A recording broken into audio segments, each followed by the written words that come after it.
Assalamualaikum warahmatullahi wabarakatuh. Salam sejahtera bagi kita semua. Halo teman-teman, perkenalkan nama saya Nirma Karisma Pramesti, mahasiswi Universitas Nasional, Fakultas Ilmu Sosial Ilmu Politik, jurusan Ilmu Komunikasi. Di sini saya akan menjelaskan materi sosiologi tentang interaksi sosial. Pasti teman-teman di sini sudah tidak asing lagi dengan yang namanya interaksi sosial. Interaksi sosial itu apa sih? Mari kita bahas bersama-sama. Interaksi sosial adalah hubungan timbal balik antara individu dengan individu, individu dengan kelompok, atau kelompok dengan kelompok. Jika tidak adanya interaksi sosial, maka hubungan bermasyarakat tidak akan berjalan dengan baik. Menurut Suryono Sukanto, interaksi sosial adalah sebuah proses sosial yang mempunyai hubungan dengan berbagai cara berhubungan. Dalam bukunya yang berjudul Sosiologi, Suatu Pengantar tahun 1994. Syarat terjadinya interaksi sosial ada 4. Yang pertama, adanya 2 orang atau lebih. Yang kedua, adanya tujuan bersama. Yang ketiga, kontak sosial. Dan yang terakhir, adanya komunikasi. Faktor terjadinya interaksi sosial itu ada 5. Yang pertama kita akan bahas yaitu imitasi. Imitasi adalah tindakan atau usaha untuk meniru tindakan orang lain sebagai tokoh idealnya. Contohnya, seorang anak yang meniru kebiasaan-kebiasaan orang tuanya seperti cara berbicara dan berpakaian. Yang kedua ada sugesti. Sugesti adalah pemberian pengaruh atau pandangan seseorang kepada orang lain dengan cara tertentu. Contohnya, obat yang harganya mahal, yang merupakan produk impor, dianggap pasti manjur menyembuhkan penyakit.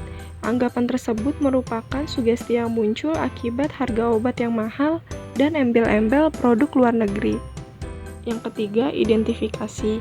Identifikasi adalah kecenderungan atau keinginan dalam diri seseorang untuk menjadi sama dengan orang lain. Contohnya, seorang pengagum berat, artis terkenal, ia sering mengidentifikasi dirinya sebagai artis idolanya dengan meniru model rambut, model pakaian, atau gaya perilakunya dan menganggap dirinya sama dengan artis tersebut. Yang keempat ada sugesti. Sugesti adalah suatu proses seseorang yang merasa tertarik pada orang lain. Contohnya pada peringatan ulang tahun atau pada kelulusan dan lain-lain. Yang terakhir ada empati. Empati adalah kemampuan mengambil atau memainkan peranan secara efektif dari seseorang atau orang lain dalam kondisi yang sebenar-benarnya, seolah ikut merasakan yang dirasakan orang lain seperti rasa senang, sedih, bahagia, dan kecewa. Contohnya saat kita turut merasakan empati terhadap masyarakat Yogyakarta yang menjadi korban letusan Gunung Merapi. Bentuk interaksi sosial dibedakan menjadi 2, yaitu asosiatif dan disosiatif. Asosiatif adalah bentuk interaksi sosial positif yang mengarah pada kesatuan dan kerjasama. Sedangkan disosiatif sebaliknya adalah bentuk interaksi sosial yang lebih mengarah kepada konflik dan perpecahan, baik individu maupun kelompok. Asosiatif meliputi kerjasama, akomodasi, asimilasi, dan akulturasi. Sedangkan disosiatif meliputi persaingan, kontroversi, dan pertentangan. Selanjutnya kita akan bahas bentuk proses asosiatif. Yang pertama, kerjasama. Kerjasama adalah suatu usaha bersama antara orang perorangan atau kelompok manusia untuk mencapai suatu tujuan bersama. Beberapa bentuk kerjasama yaitu, yang pertama ada bargaining atau tawar-menawar. Tawar-menawar adalah pelaksanaan perjanjian mengenai pertukaran barang-barang atau jasa antara 2 orang atau lebih. Yang kedua ada cooptation atau kooptasi, adalah suatu proses penerimaan unsur-unsur baru dalam kepemimpinan atau pelaksanaan politik dalam suatu organisasi untuk menghindari kegoncangan dalam stabilitas organisasi yang bersangkutan.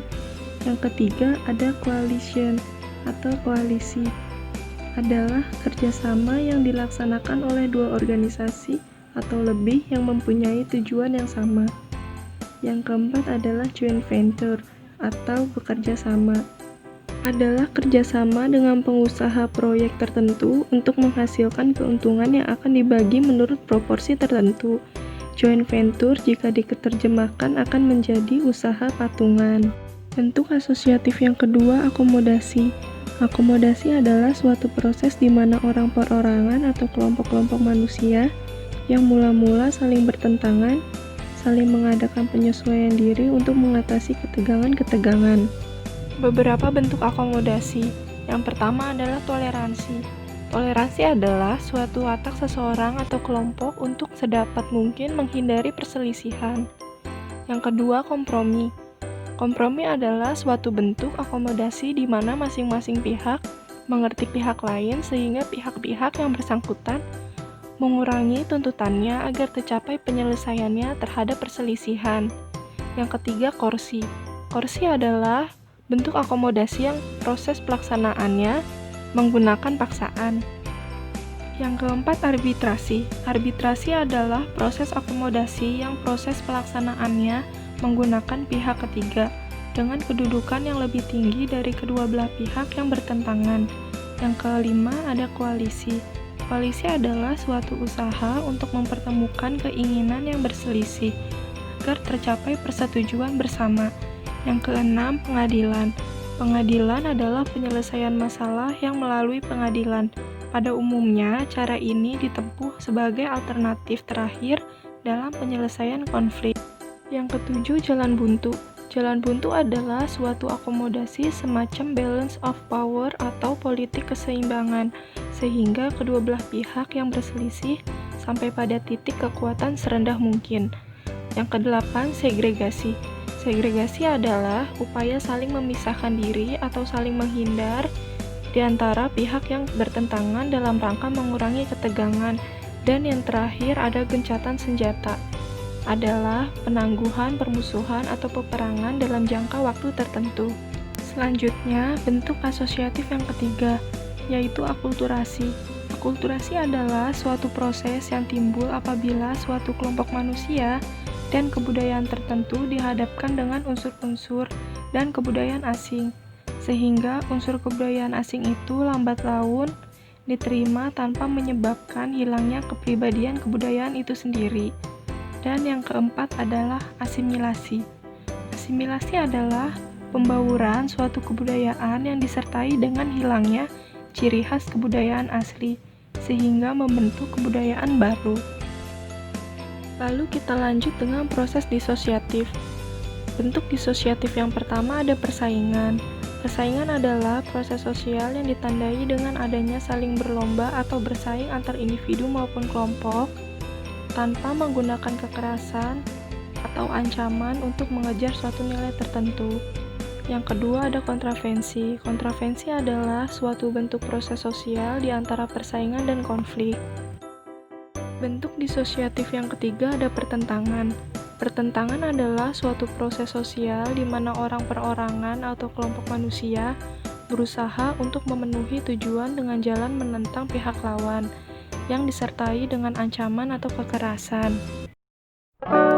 Sekian yang bisa saya sampaikan, kurang lebihnya mohon maaf, semoga bermanfaat.